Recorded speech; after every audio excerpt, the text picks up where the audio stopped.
Ya, bersyukur pada Allah dan tim praise kita untuk puji-pujiannya dan doa. Dan hari ini kita akan melanjutkan dari minggu lalu dari buku 1 Samuel dan kita akan melihat dari pasal 3 dan 4. Jadi mari kita mulai dengan membaca ayat 1 sampai 3. 1 Samuel pasal 3 ayat 1 sampai 3. Samuel yang muda itu menjadi pelayan Tuhan di bawah pengawasan Eli. Pada masa itu, firman Tuhan jarang, penglihatan-penglihatan pun tidak sering. Pada suatu hari, Eli yang matanya mulai kabur dan tidak dapat melihat dengan baik, sedang berbaring di tempat tidurnya. Lampu rumah Allah belum lagi padam. Samuel telah tidur di dalam bait suci Tuhan, tempat tabut Allah. Ini adalah firman Allah. Minggu lalu kita telah mempelajari tentang Imam Eli dan anak-anaknya. Dan anak-anak Eli mewakili anak-anak pada masa itu. Anak-anak di zaman itu. Oleh karena itu, anak-anak Eli itu seperti masa depan dari Israel. Mari saya tanya kamu dari minggu lalu. Masa depan Israel itu terang atau gelap? Sesuai dengan apa yang telah kita lihat di anak-anak Eli. Kita telah belajar tanpa kehidupan atau tindakan yang mengikutinya, mengikuti kesaksian iman kita, maka iman kita itu tidak benar. Itu pelajaran minggu lalu kan. Tanpa mengikuti dengan perbuatan dan hidup, apa yang kita katakan dalam kesaksian iman kita itu tidak benar. Tidak nyata. Oleh karena itu, iman yang sebenarnya ditunjukkan dan demonstrasikan dalam hidup kita. Dan kita juga telah belajar kalau Eli dengan memberikan kehormatan yang merupakan milik Allah kepada anak-anaknya, jadi kemuliaan itu milik Allah, tapi ia memberikan kemuliaan itu kepada anak-anaknya. Dan itu sebabnya, sebagai hasilnya, ia sepenuhnya kehilangan kemuliaan atau kehormatan Allah. 1 Samuel pasal 2 ayat 29. Ini sebenarnya pelajaran sebelumnya, tapi mari kita baca lagi. 1 Samuel pasal 2 ayat 29. Ini Allah yang berbicara kepada Eli. Mengapa engkau memandang dengan loba kepada korban sembelihanku dan korban sajianku yang telah kuperintahkan, dan mengapa engkau menghormati anak-anakmu lebih daripadaku? Dan kata hormat, menghormati,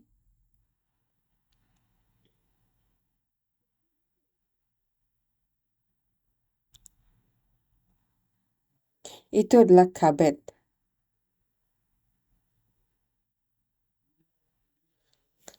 Kita telah belajar kata ini minggu lalu, kavad atau kavod, yang artinya kemuliaan atau untuk memuliakan. Jadi kemuliaan ini dan kehormatan ini adalah milik Allah, tapi ia memberinya kepada anaknya. Apakah kita memberikan kemuliaan yang merupakan milik Allah kepada hal lain atau orang lain? Apakah kita memberikan waktu yang merupakan milik Allah? Apapun yang merupakan milik Allah. Persembahan, waktu, hati saya, upaya saya, talenta saya, yang telah kita janjikan untuk berikan kepada Allah. Apakah kita mengambil dari waktu yang merupakan milik Allah untuk diberikan kepada anak-anak kita, atau karena anak-anak kita untuk diberikan kepada hal lain atau orang lain, atau kepada diri saya? Apa yang terjadi pada Eli? Dengan memberikan kehormatan yang merupakan milik Allah, ia berikan kepada anaknya. Jadi apa yang terjadi pada anaknya? Apakah anaknya benar menjadi dihormati? Itu menjadi tidak ada gunanya kan? segala hal, segala waktu, segala kemuliaan yang diberikan kepada anaknya itu menjadi sia-sia. Mereka menjadi sampah masyarakat. Dan apa yang terjadi dengan kemuliaan atau kehormatan Allah? Ini adalah sesuatu yang sangat berat untuk saya bagikan. Karena ini adalah hal yang sangat serius yang harus kita pikirkan. Kemana kita berikan? Apakah kita berikan segala sesuatu yang merupakan milik Allah kepada orang lain? Apakah kita menggunakan apa yang menjadi milik Allah untuk kepentingan saya sendiri? Dan berikutnya ke ayat 4, ke pasal 4. Maaf ya, karena saya harus scrolling atas bawah. Pasal 4 ayat 21 sampai 22.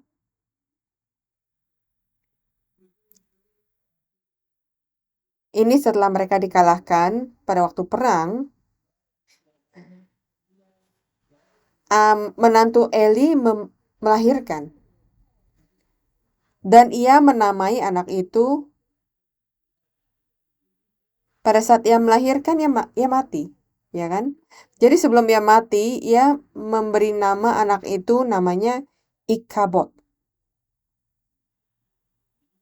Artinya telah lenyap kemuliaan dari Israel.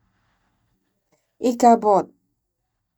Ikabod. I adalah tanpa atau tidak. Kabod atau kabat, kita baru saja lihat kata kemuliaan, kehormatan kan? Kabet, kabat atau kabot, itu artinya kemuliaan. Jadi tidak ada lagi kemuliaan. Telah lenyap kemuliaan dari Israel. Karena tabut Allah sudah dirampas. Jadi, sebagai permulaan kita melihat awal dari pasal 2 dan akhir dari pasal 4. Jadi mari kita lihat lagi dari bacaan kita utama kita, pasal 3. Pasal 3. Pasal 3 dimulai dengan berkata, Samuel yang muda itu menjadi pelayan Tuhan. Ini dimulai dengan Samuel yang muda itu. Saya nggak bilang ini karena nama saya juga Samuel. Jadi tolong jangan bingung atau salah paham. Saya tidak berbicara tentang saya, Samuel, sama sekali. Jauh dari ini. Tapi anak yang muda Samuel itu di konteks ini, kita telah belajar tentang periode kegelapan, periode kegelapan rohania pada zaman hakim-hakim. Dan sekarang Eli mewakili kejatuhan, korupsi, dan kondisi rohani yang tertidur bagi bangsa Israel. Lampu yang hampir mati. Lampu yang mati yang hilang. Tapi di sana Allah membawa Samuel yang muda itu menjadi harapan bagi Israel. Sama seperti Allah membawa Musa ke bangsa Israel untuk menyelamatkan mereka dari Mesir. Pada saat Israel melupakan tentang Allah, pada saat Israel kehilangan harapan mereka, sebelum cahaya lampu itu hilang, Allah membawa Musa untuk mengembalikan iman mereka, untuk mengembalikan firman Dia. Maka dari itu Allah membawa Samuel, Nabi Samuel, dan dia berkata,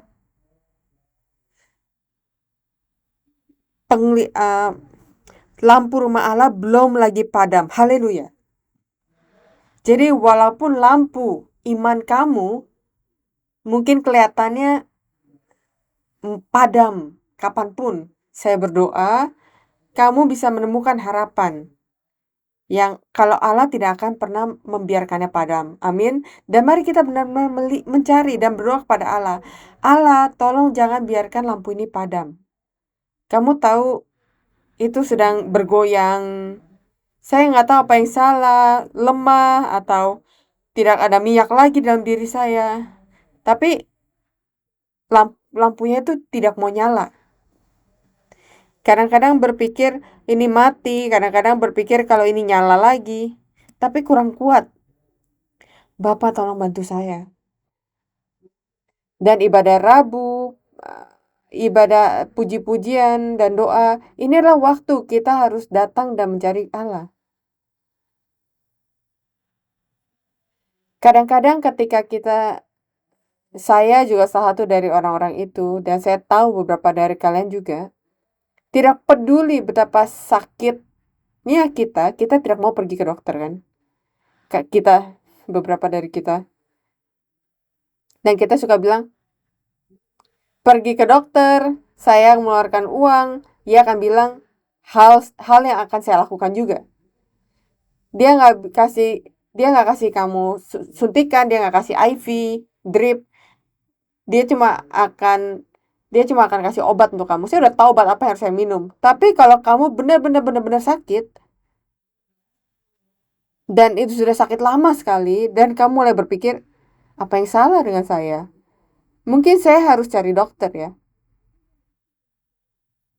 Sama secara rohani ya. Kadang-kadang kita pikir, saya bisa menjaga hal ini, saya bisa mengurus masalah ini. Tapi kadang-kadang kamu harus mencari dokter. Siapa dokternya? Siapa dokter yang paling hebat? Kita harus datang untuk ke ibadah, ke tempat ibadah, kita harus datang ke gereja dan memanggil kepada Tuhan. Memanggil Tuhan diri kamu, memanggil pada Tuhan pada saat puji-pujian, dan saya percaya tidak peduli siapa pembicaranya, kalau firman dari Allah, kalau Allah mengizinkan firman itu untuk diucapkan dari tempat ini, Allah akan memberikan obat yang baik melalui firman. Dan saya benar-benar berdoa melalui malam ini juga, saat kita melanjutkan puji-pujian, saya berdoa, Allah, tolong izinkan setiap anggota Gereja Sion, terutama mereka yang sedang melalui penyakit rohania atau kesulitan rohania, semoga mereka bisa merasakan obat yang baik milikmu. Semoga kita bisa merasakan kekuatan dari firman Allah dan kekuatan dari doa. Kecuali anggota kita, kecuali anak-anak kita, atau pemuda, atau bahkan anak-anak Sunday School, merasakan kekuatan dari doa dan firman Allah, maka gereja kita tidak bisa berlanjut. Kita bisa lanjut, tapi kita tidak bisa berlanjut secara hidup.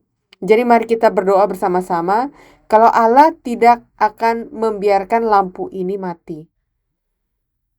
Semoga kita berdoa untuk satu sama lainnya. Kita berdoa untuk gereja kita, kalau kita bisa merasakan dan menerima jawaban, menerima penyembuhan, kebangkitan. Amin.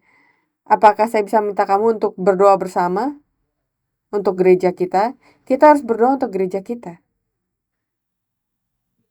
Jadi ada kontras antara terang dan gelap.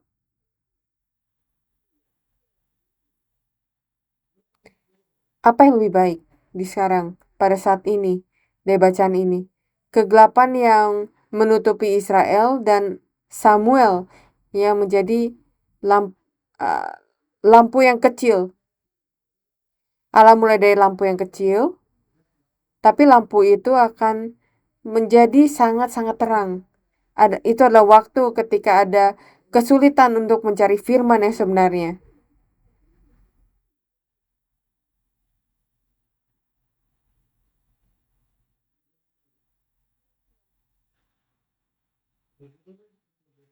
Dan dikatakan di sana, pada masa itu firman Tuhan jarang, penglihatan-penglihatan pun tidak sering.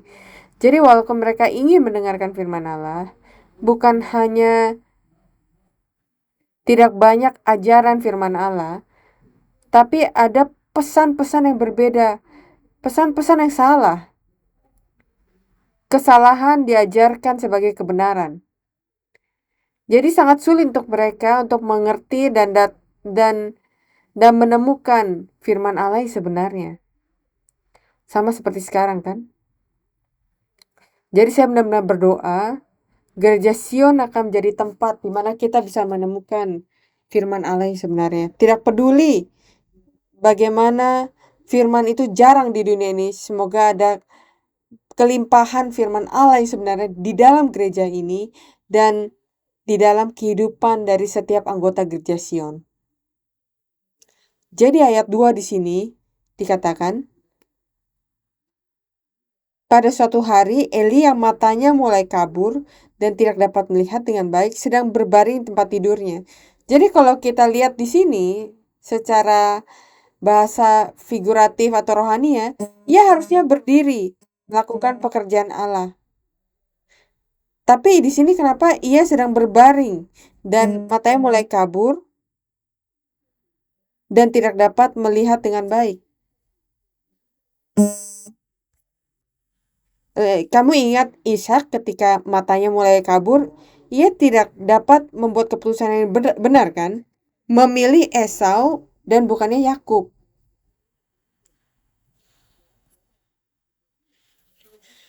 Jadi ini menunjukkan, Eli menunjukkan rohaniah dari waktu dari Israel yang sedang redup, matanya sedang kabur. Kita lihat di Yesaya pasal 29 ayat 10 sampai 14. Yesaya pasal 29 ayat 10 sampai 14.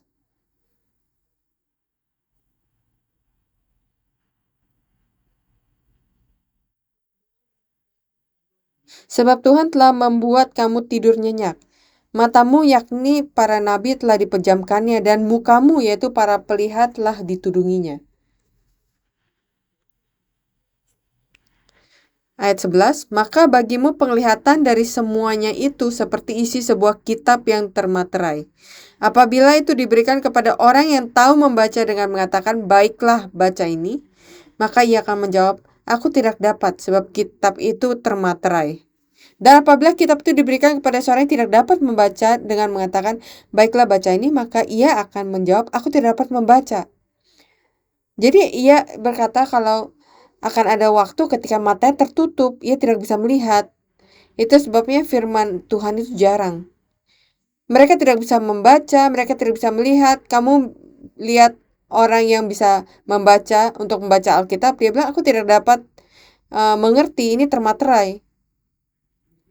Ayat 13, dan Tuhan telah berfirman oleh karena bangsa ini datang mendekat dengan mulutnya dan memuliakan aku dengan bibirnya, padahal hatinya menjauh daripadaku dan ibadahnya kepadaku hanyalah perintah manusia yang dihafalkan. Maka sebab itu sesungguhnya aku akan melakukan 10 hal-hal yang ajaib kepada bangsa ini, keajaiban yang menakjubkan. Hikmat orang yang berhikmat akan hilang dan kearifan orang-orangnya yang arif akan bersembunyi. Kenapa mata mereka tertutup? Kenapa mata mereka menjadi redup? Karena mereka tidak menghormati Allah dengan benar. Mereka hanya memuliakan Allah dengan bibirnya. Atau bahasa Inggrisnya lip service. Hanya dengan bibirnya saja. Sama seperti Eli yang memuliakan Allah dengan bibirnya, tapi ia benar-benar memberikan kemuliaan untuk anaknya sendiri. Sebagai hasilnya, mata mereka menjadi redup. Dan mari kita benar-benar berdoa, semoga mata kita tidak menjadi redup. Kalau mata kita menjadi redup, maka penilaian kita akan salah juga. Kamu pernah nggak jalan dengan mata kalian tertutup atau ditutup? Sangat frustasi kan? Kamu tidak bisa melihat berjalan jauh atau cepat atau lurus, maka kamu ketakutan, kamu takut. Kamu pernah nggak tutup mata kamu dan tutup telinga kamu? Tutup telinga kamu dan berjalan. Lebih susah lagi. Pikirkan diri kamu atau waktu. Bagaimana jika kita secara rohaniah tidak bisa melihat dan tidak bisa mendengarkan firman Allah? Apakah kita bisa maju? Dan kalau ini terjadi, kita tidak bisa melakukan pekerjaan Allah, kita tidak bisa maju, dan itu sangat frustasi. Dan itu yang terjadi pada masa itu. Amos pasal 8 ayat 11-12. Ini adalah bacaan yang kita sangat kenal. Mari kita baca sekali lagi. Amos pasal 8 ayat 11-12. Sesungguhnya waktu akan datang, demikianlah firman Tuhan Allah. Aku akan mengirimkan kelaparan ke negeri ini, bukan kelaparan akan makanan dan bukan kehausan akan air, melainkan akan mendengarkan firman Tuhan. Mereka akan mengembara dari laut ke laut dan menjelajah dari utara ke timur untuk mencari firman Tuhan, tetapi tidak mendapatnya.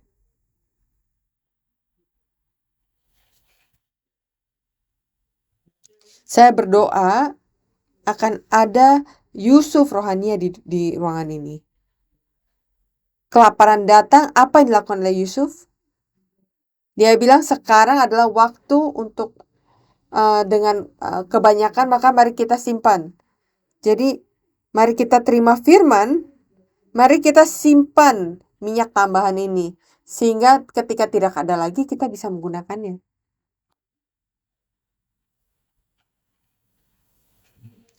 Bahkan pada saat seperti ini, Allah memperkenalkan Samuel dan berkata, lampu Allah belum padam.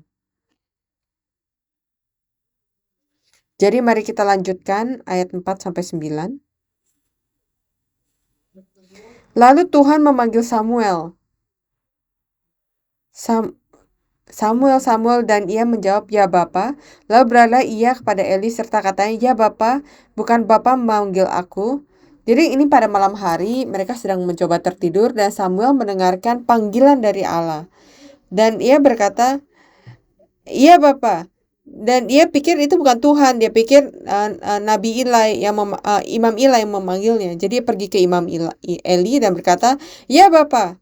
Tapi Eli berkata, aku tidak memanggil, tidurlah kembali. Lalu ia tidur, dan Tuhan memanggilnya Samuel sekali lagi, Samuel. Samuel pun bangun lalu pergi mendapatkan Eli serta berkata, ya Bapa, bukankah Bapa memanggil aku? Tapi Eli berkata, aku tidak memanggil anakku, tidurlah kembali. Samuel belum mengenal Tuhan. Firman Tuhan belum pernah dinyatakan kepadanya. Kamu lihat ini, dikatakan di sini Samuel belum mengenal Tuhan. Bagaimana kamu mengenal Tuhan? Hanya ketika firman Tuhan itu dinyatakan kepada kamu. Jadi walaupun kamu tahu Yesus, kamu tahu ayat Alkitab, bukan berarti kamu mengenal Tuhan. Firman Tuhan, roh dari firman Tuhan harus ditunjukkan kepada kamu.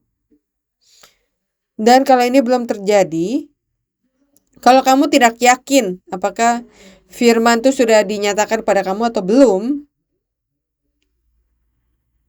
saya sangat merekomendasikan supaya kamu berdoa. Kita berdoa. Tidak peduli apakah saya pendeta atau penetua atau diaken atau orang percaya selama 30-40 tahun. Kalau firman Tuhan belum dinyatakan pada saya, maka kita harus berdoa. Tuhan, semoga firman Tuhan, semoga firman-Mu bisa dinyatakan pada saya. Kita harus memulai dari suatu tempat dan kita harus memulai lagi.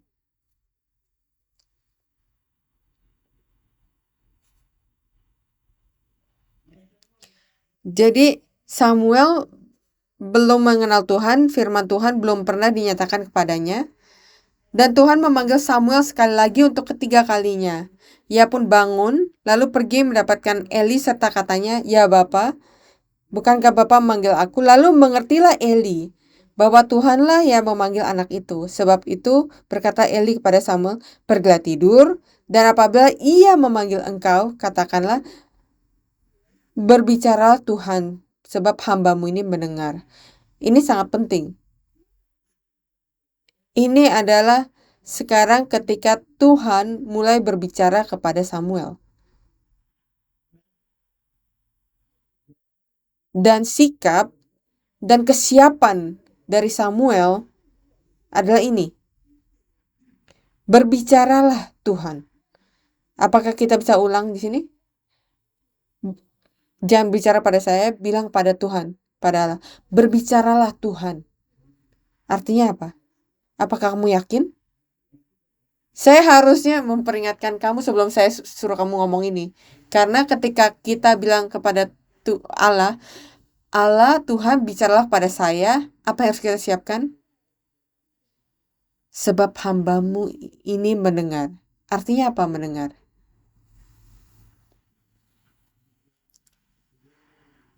Sebab hambamu ini mendengar.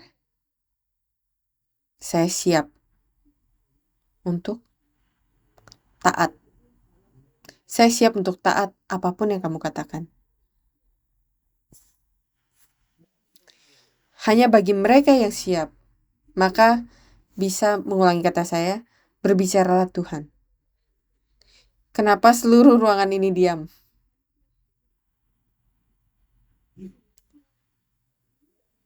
Ini adalah sikap yang sangat-sangat berharga, posisi yang sangat-sangat berharga saat kita datang ke hadapan firman. Saya berdoa, kita bisa berkata, setiap kali kita datang ke hadapan firman, setiap kali kita datang untuk membaca firman Allah atau mendengar firman Allah, kita berbicara kepada Allah. Allah, berbicaralah kepada saya. Tuhan, tolong berbicaralah melalui ibadah ini, melalui ayat-ayat ini. Dan untuk hambamu mendengar, ini mendengar. Allah pasti sangat senang untuk anak-anak seperti itu, yang siap untuk mendengarkan dan taat kepadanya.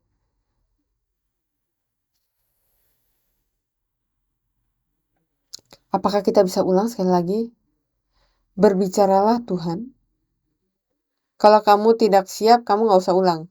Berbicaralah Tuhan, sebab hambamu ini mendengar. Amin. Lalu datanglah Tuhan dan berdiri. Wow. Datanglah Tuhan berdiri di sana dan memanggil seperti yang sudah-sudah, Samuel, Samuel. Kamu bisa lihat betapa senangnya Allah. Ia bahkan tidak hanya memanggil dari jauh, ia datang dan berdiri di sana. Dan Samuel menjawab, berbicaralah, sebab hambamu ini mendengar. Lalu berfirman Tuhan kepada Samuel, ketahuilah, aku akan melakukan sesuatu di Israel, sehingga setiap orang yang mendengarnya akan bising kedua telinganya. Kita sudah belajar ya, bising ini artinya apa? Kamu menggerakkan alis kamu, menggerakkan telinga kamu, artinya apa? Saya akan mengatakan firman melalui kamu, Samuel, kepada seluruh orang ini sampai telinga mereka terbuka. Kamu ingat ketika mata mereka redup, telinga mereka tidak mendengarkan, tapi sekarang Allah akan membuatnya bising. Allah akan ting ting ting ting ting, membuat telinga kamu mendengar dan mulai bergerak. Kalau kamu melihat anjing ketika mendengar suara, telinga mereka bergerak kan? Ayat 12 sampai 18, Allah berbicara kepada Samuel apa yang akan ia lakukan dengan Nabi Eli. Pada waktu itu aku akan menepati kepada Eli segala yang telah kufirmankan tentang keluarganya, dari mula sampai akhir. Sebab telah kuberitahukan kepadanya bahwa aku akan menghukum keluarganya untuk selamanya, karena dosa yang telah diketahuinya, yakni bahwa anak-anaknya telah menghujat Allah, tapi ia tidak memahami mereka. Kita belajar minggu lalu bagaimana Eli menjawab untuk dosa anak-anaknya. Sebab itu aku telah bersumpah kepada keluarga Eli bahwa dosa keluarganya Eli tidak akan dihapuskan dengan korban sembelihan atau dengan korban sajian untuk selamanya. Samuel tidur sampai pagi, kemudian dibukanya pintu rumah Tuhan. Samuel segan memberitahukan penglihatan itu kepada Eli. Tapi Eli memanggil Samuel, katanya, Samuel anakku. Jawab Samuel, ya Bapa. Kata Eli, Apakah yang disampaikannya kepadamu, janganlah kau sembunyikan kepadaku. Kiranya beginilah Allah menghukum engkau, bahkan lebih lagi daripada itu, jika engkau menyembunyikan sepatah kata pun kepadaku dari apa yang disampaikannya kepadamu itu. Lalu Samuel memberitahukan semuanya itu kepadanya dengan tidak menyembunyikan suatu pun. Kemudian Eli berkata, "Dia Tuhan, biarlah diperbuatnya apa yang dipandangnya baik."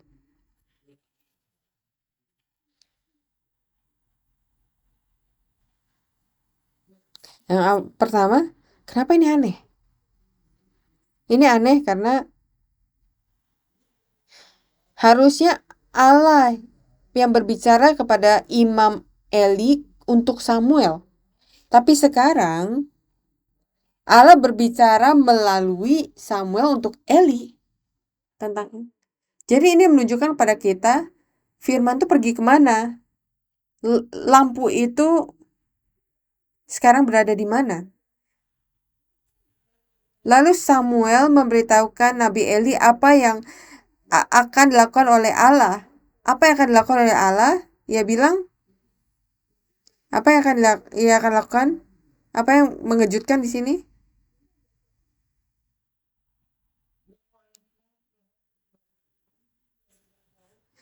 Sebab itu aku telah bersumpah kepada keluarga Eli bahwa dosa keluarga Eli takkan dihapuskan dengan korban sembelihan atau dengan korban sajian untuk selamanya. Kalau kalau kamu mendengar itu tentang kamu dan keluarga kamu, apa yang akan kamu lakukan? Apa akan jawaban kamu? Responsnya adalah untuk berlutut di kaki kita dan bertobat sampai Allah mengubah pikirannya kan? Semoga ia mengubah pikirannya. Bukan ini menakutkan? Tapi apa yang dikatakan oleh Eli? Kamu ingat minggu lalu ke Sera-Sera? Oh, whatever. Terserah. Itu Tuhan. Ini bukan pertama kalinya dia marah. Itu yang dikatakan oleh Tuhan. So, ya. Lihat apa yang dikatakannya.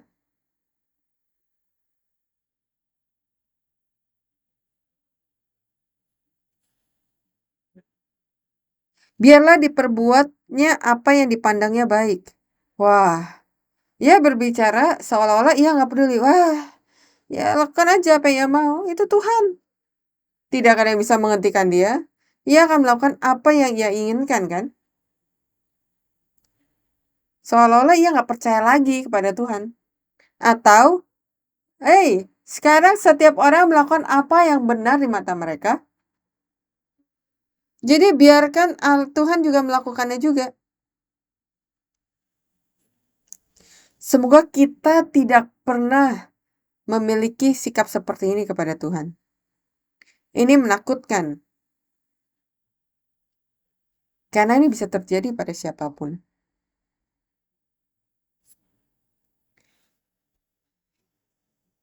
Kalau roh Tuhan diambil dari kita. Ayat 19-21. Dan Samuel semakin besar dan Tuhan menyertai dia dan tidak ada satupun dari firman-Nya itu yang dibiarkannya gugur. Artinya, seperti didoakan oleh penatua kita pada hari ini,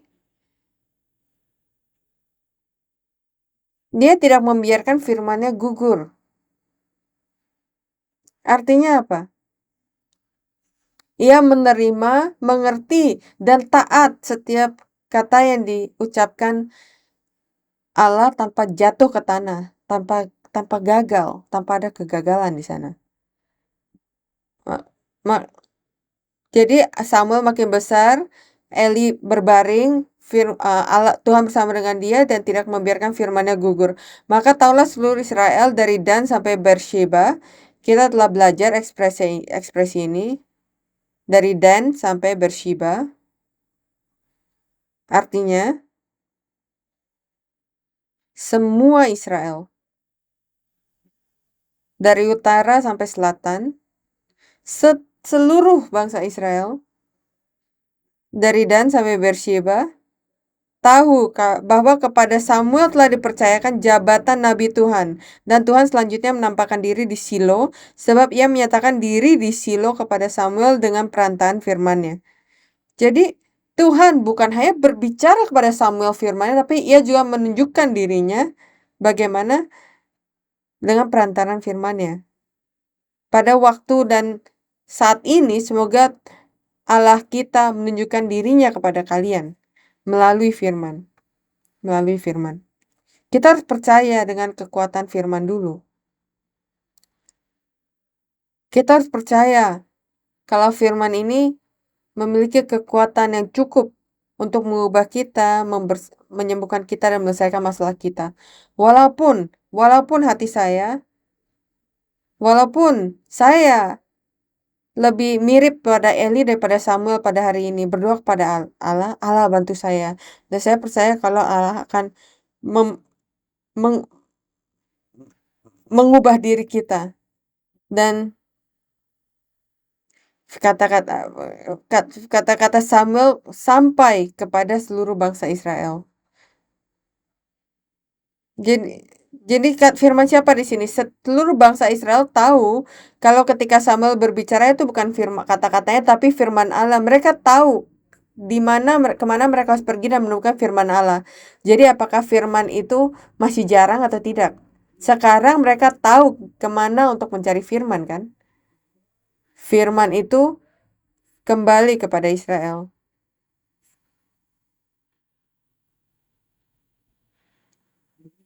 Semoga ini saya tidak menghujat siapapun. Semoga firman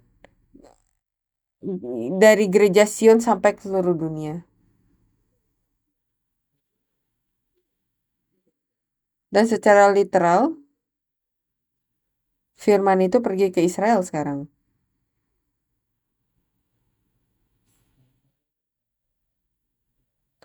Saya tahu sekarang harusnya saya udah saya simpulkan, tapi sebelum kesimpulan saya ingin berbagi melalui Project Hora 120 dan seluruh persembahan yang kamu berikan dan semua usaha dari anggota gereja dan seluruh orang seluruh dunia. Kita mentranslate, kita memprint dan mendistribusikan buku seri sejarah penebusan. Kamu tahu itu terjadi kan? Baru-baru ini apa yang terjadi adalah saya pikir saya berbagi dengan kamu sebelumnya, pendeta dari Mesir, dari gereja Presbyterian Nil, kamu ingat? Dan pendeta ini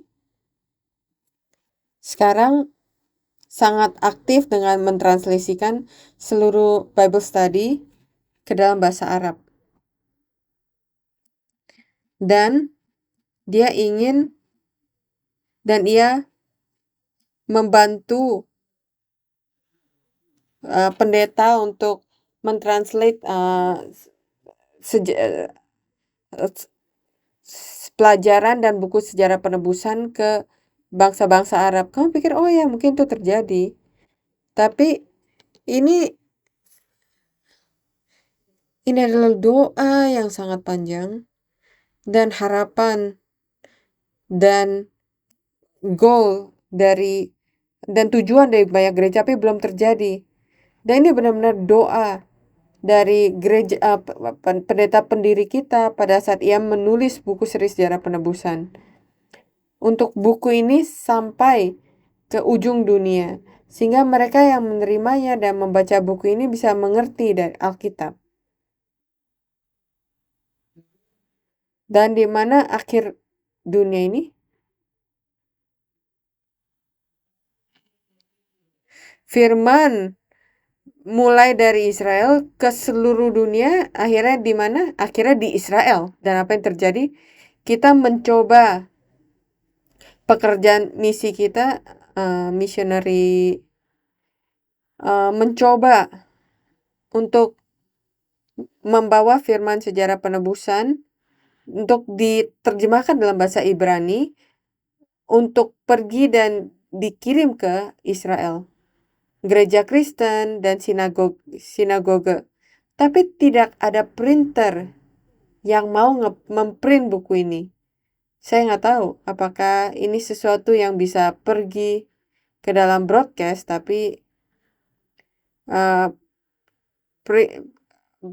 printer Kristen, Yahudi, semua takut kalau mereka akan dizolimi kalau mereka mengeprint buku ini. Jadi mereka menyerah. Jadi mereka tidak menjawab. Tapi ada satu. Kita pikir karena namanya, ia bukan orang Kristen. Tapi kita tahu akhirnya kalau dia adalah orang Kristen.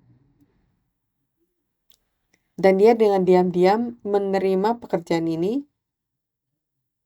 Dan saat kita berbicara, buku seri sejarah penebusan itu sedang diprint. Saya tidak mempersiapkan gambarnya. Dan setelah tintanya kering dan mereka diikat menjadi buku, apa yang akan terjadi? Buku ini, seri sejarah penebusan, akan dikirim ke seluruh sinagoge di Israel dan seluruh gereja Kristen di sana. Amin.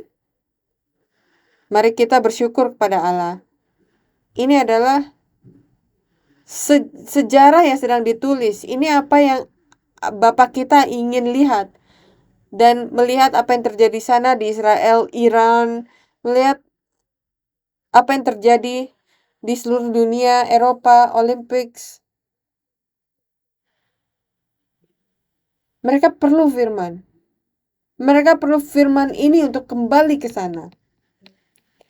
Dan menyalakan lampu itu. Dan mari kita berdoa buku ini akan keluar dan mengembalikan iman bagi bangsa Israel. Semoga kita berdoa, semoga firman ini dan mereka mungkin akan menindas dan setan mungkin bereaksi. Kita belajar dari pelajaran hari Minggu, saat firman itu diberikan, apa yang terjadi? Roh jahat, roh yang tidak bersih itu akan keluar lebih dahulu. Penindasan akan datang keluar dulu, kegelapan akan keluar lebih dahulu. Itu akan terjadi. Dan saya tidak akan bisa menyelesaikan pelajaran hari ini.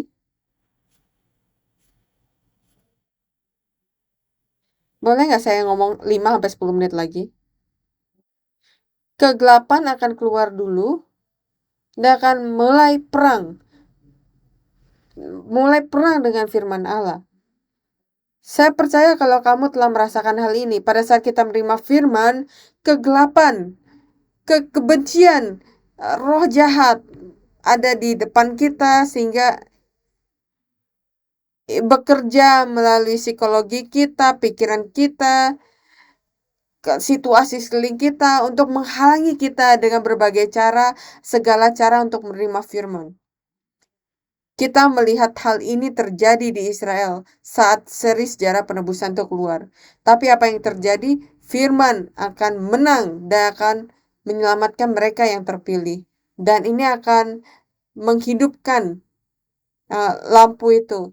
Apa yang kita pelajari di buku kitab Markus, kegelapan akan dikeluarkan dan penyembuhan akan terjadi. Mereka yang tidak bisa percaya dan melayani Allah akan datang dan melayani Tuhan. Mari kita berdoa untuk hal itu. Amin. Kita memiliki banyak hal untuk didoakan. Kita memiliki banyak yang harus kita harapkan ke depannya. Jadi apa yang terjadi?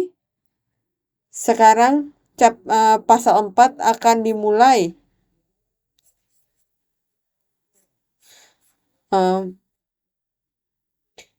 Firman Israel datang pada Samuel dan orang Israel maju perang melawan Filistin. Jadi kita lihat firman itu datang melalui Samuel dan apa yang terjadi berikutnya? Perang terjadi. Dan apa yang terjadi?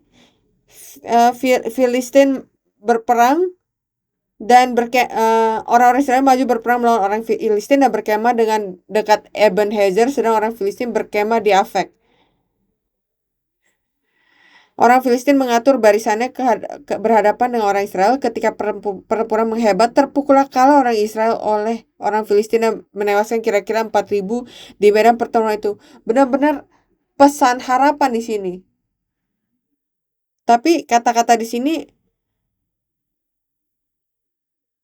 bukan orang Filistin yang dihancurkan, tapi ada yang berkata kalau bangsa Israel yang kalah di sini dan Allah yang mendapatkan kemenangan.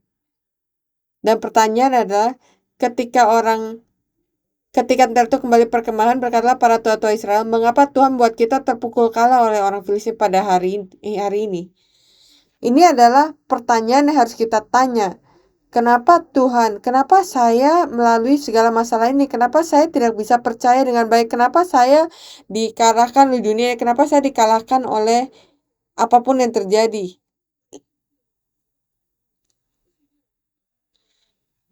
Kenapa? Kenapa Tuhan? Kenapa gereja dunia ini? Kenapa kegelapan menang? Kenapa Tuhan membuat kita terpuruk kalah dari orang Filistin pada hari ini? Apa jawabannya di sini? Apa reaksi yang harusnya terjadi? Respon yang harusnya ada? Mungkin kita harus melihat jawabannya dalam diri kita. Apa jawaban di sini adalah bagaimana hubungan saya dengan Allah? Di mana kamu berdiri? Firman Allah dan diri kamu. Apa hubungannya? Apakah terpisah? Apakah asing? Apakah firman Allah adalah sesuatu yang hanya kamu dengar ketika kamu datang ke gereja? Tapi kamu dan hidup kamu itu adalah suatu hal yang yang terpisah? Inilah pertanyaan yang harus mereka tanyakan, tapi apa jawabannya?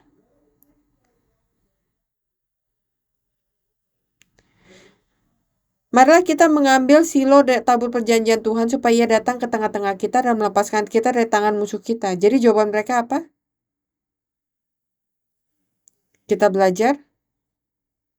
Mereka berkata, mari kita ambil ini. Ini menunjukkan iman mereka. Mereka menjaga sabat, mereka memiliki pemimpin rohania, mereka memiliki imam. Mereka melakukan segalanya. Tapi hanya formalitas di luar yang mereka jaga. Di mana iman mereka? Di mana respek dan ketakutan mereka kepada Allah? Kamu ingat waktu lain ketika tabut perjanjian dibawa ke tempat perang? Ketika orang sakit, apakah Musa mengambil tabut perjanjian ke rumah mereka untuk menyembuhkan mereka? Enggak kan? Apa yang Allah katakan di sini tentang tabut perjanjian? Mari kita lihat di Ulangan pasal 12 ayat 5 dan 11. Ulangan pasal 12 ayat 5 dan 11. Tetapi tempat yang akan dipilih Tuhan Allahmu dari segala sukumu sebagai kediamannya untuk menegakkan namanya di sana, tempat itulah harus kamu cari dan kesanalah kamu harus pergi. Tabut perjanjian tidak datang kepada kamu, kamu yang datang ke tempat tabut perjanjian. Ayat 11, maka ke tempat yang dipilih Tuhan Allahmu untuk membuat namanya diam di sana, haruslah kamu bawa semuanya yang kuperintahkan kepadamu, yakni korma bakaran dan seterusnya. Saya percaya kalau Allah memilih Nordcom 2 untuk gereja saya supaya menjadi tempatnya berada. Jadi Allah memilih tempat ini untuk tempat keberadaan namanya, maka haruslah kamu bawa keperintahkan padamu, yakni korban bakaran, korban sembelihanmu, persembahan persembahyanmu, persembahan khususmu, dan segala korban nazarmu yang terpilih yang kamu nazarkan kepada Tuhan. Siapa yang datang kepada siapa? Kamu datang kepada Tuhan. Maka ia akan menjawab kamu. Tapi ia berkata, hey, mari kita gunakan jimat ini. Kalau kita bawa Tuhan ke tempat perang, pastinya Tuhan pasti akan mendapatkan kemenangan. Ia akan memberikan kita kemenangan. Jadi apa yang kita lihat di sini?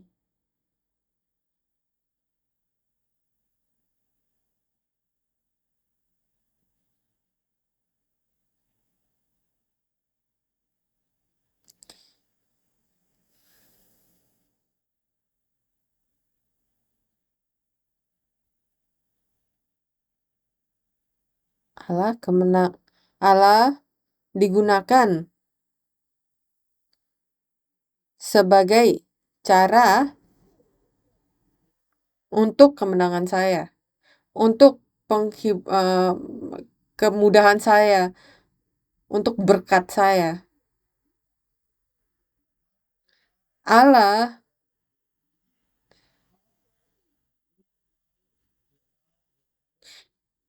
di dalam pikiran mereka, Allah adalah di dalam pikiran-pikiran pemimpin dari penetua di sini adalah alat. Bagaimana dengan kita pada hari ini? Sekarang saya akan simpulkan.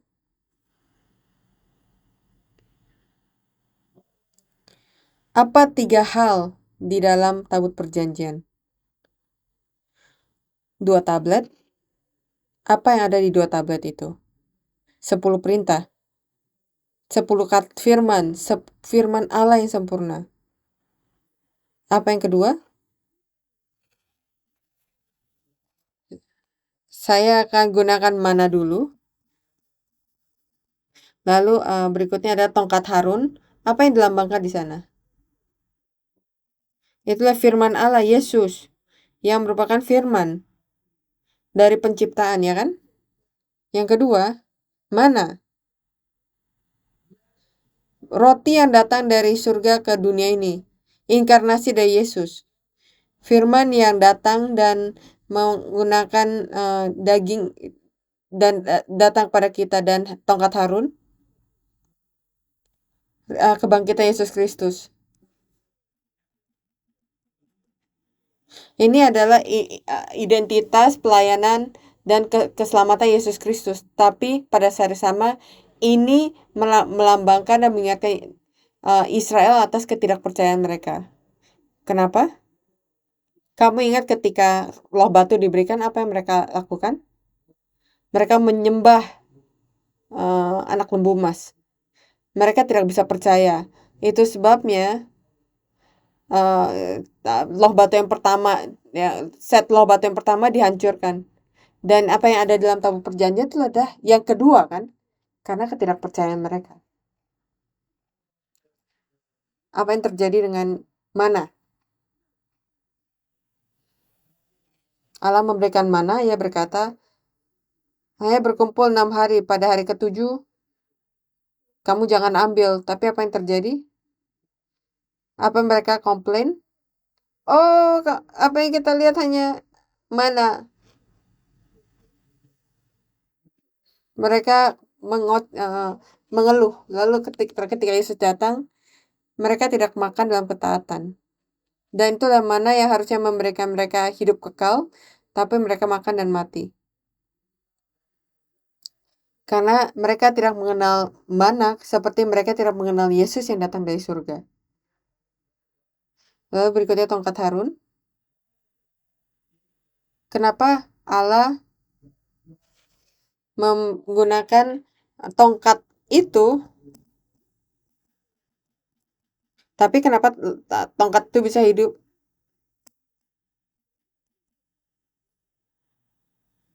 Kenapa? Kamu lihat Korah dan orang-orangnya, mereka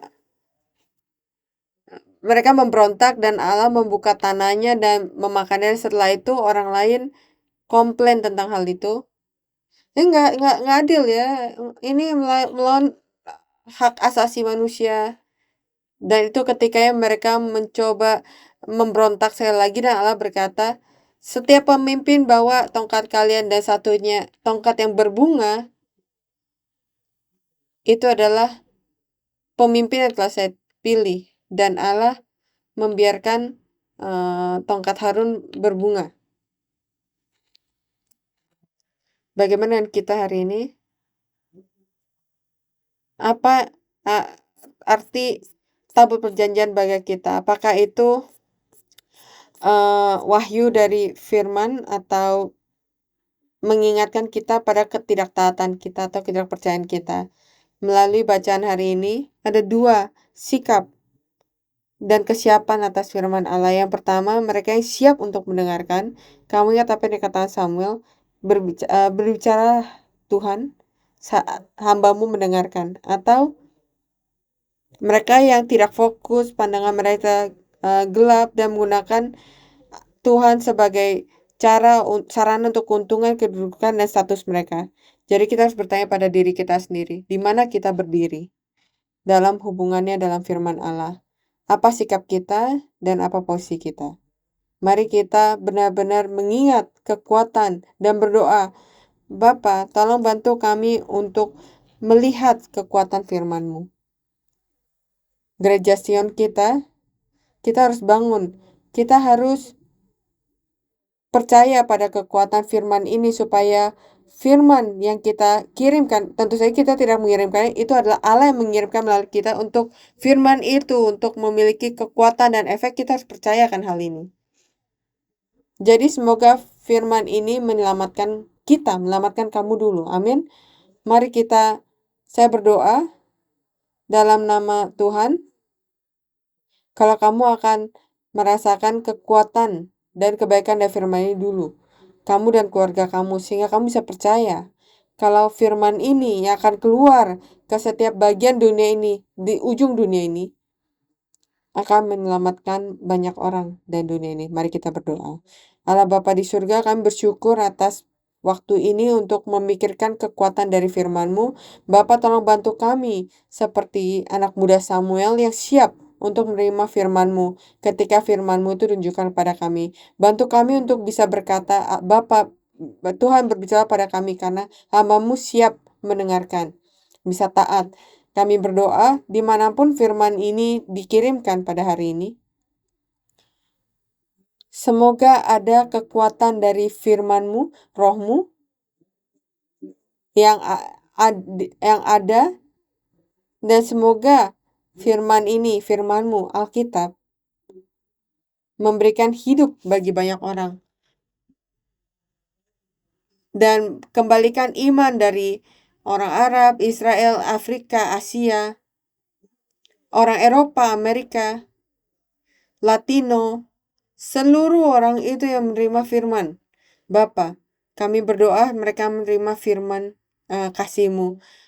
Dan kami berdoa semoga firman ini, firman yang berharga dan kekuatan berharga ini bisa didengarkan di gereja Sion ini bagi orang jemaat-jemaat-Mu. Tolong ada pengampunan dan dengarkan tangisan mereka, dan mereka yang tidak bisa memiliki kekuatan atau kondisi rohani untuk menangis ke hadapan-Mu. Kami berdoa kamu datang ke hadapan mereka, berikan penghiburan-Mu dan selamatkan mereka. Kami bersyukur atas kasih karunia-Mu. Dalam nama Yesus kami berdoa. Amin. Mari kita bersyukur pada Allah.